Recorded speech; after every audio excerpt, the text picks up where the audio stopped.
It's a really pleasure to talk with you, Fran. It's so nice to meet you, Claudia. Thank you. And the first thing that I would like to know is that you explain to us what a tailoring and simulation supervision does. So my role as the tailoring and simulation supervisor of Lightyear is to lead a team that takes what we know about art and fashion to make the costumes of the movie Lightyear, and what we know about physics and computer science to perform with those outfits and the hairstyles. It's a lot of work, I think. It is. It's exciting work, though. And what is a typical day like for you when working on a project like this? A typical day for me is checking in with the many people that are working on all the different parts of this movie and making sure we're moving forward in a cohesive direction. So like, for example, Buzz's orange spacesuit has like 19 different big parts to it. And that's a lot of different people working on those different parts. And so a typical day is checking in with those 19 people. Do you have what you need? Do you have a question for someone else? Let me connect you so that you can have that conversation. And then the best days are when we get together on Zoom and everyone puts their work on screen at the same time. Test flight is a go. Something that I have noticed, it's very important in Pixar, is that the teamwork. Yeah. Well, the size of the team changes throughout the production based on like what we need and when we need it and the many other projects that are happening. So the size of the team is like kind of flexible. And the teamwork is so incredibly important to us. All of us have different skills. And what's really important to building a great Pixar team is to round out those skills. That's the best feeling in the world when you've got a team that is in sync and that enjoys working together. And this was a fantastic crew, especially for that reason.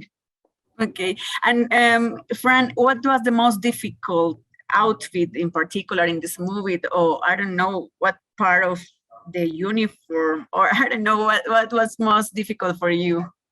A really funny example of something that is challenging but doesn't look challenging is straps on a spacesuit. So like in the orange costume, you're going to see that he's got an eject harness and he's got some straps on it.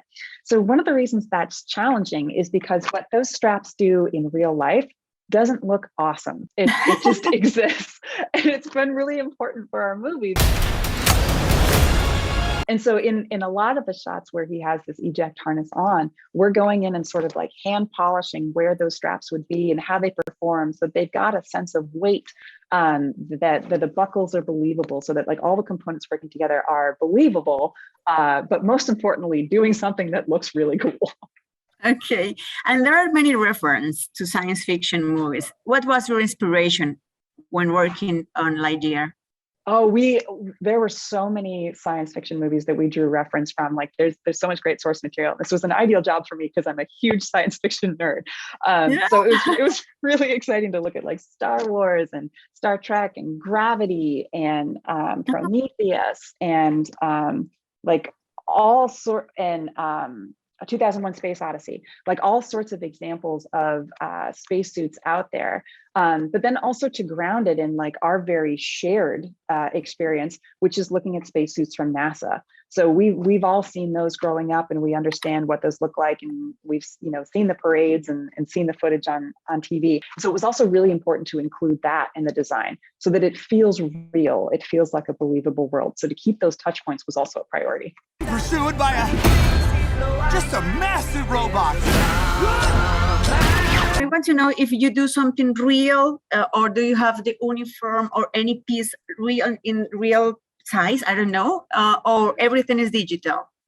We got access to a tangible replica, which was like so super cool. And I got to put it on. And so I actually got to like, yeah, it was awesome. I got to put on this replica and like try to move around in it.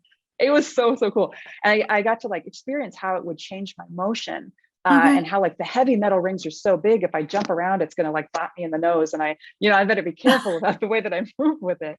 But the other really important thing about like getting to wear the suit and feel it is that you feel the life support you feel all the invisible layers underneath. And it reminds you that this suit, this costume is made to keep you alive in the event of an emergency. It reminds you of the sense of danger. And I think, like, you know, in this day and age, we see so many people go to space that, like, it becomes almost a normal thing. And sometimes we forget the risk that these astronauts are taking.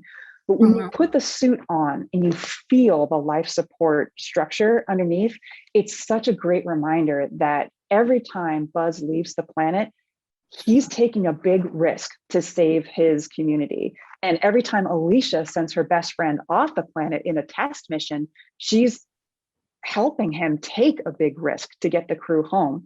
And so wearing that suit reminds me so much of the risks that Buzz is taking and makes me, like, respect and appreciate the risk that he's taking even more.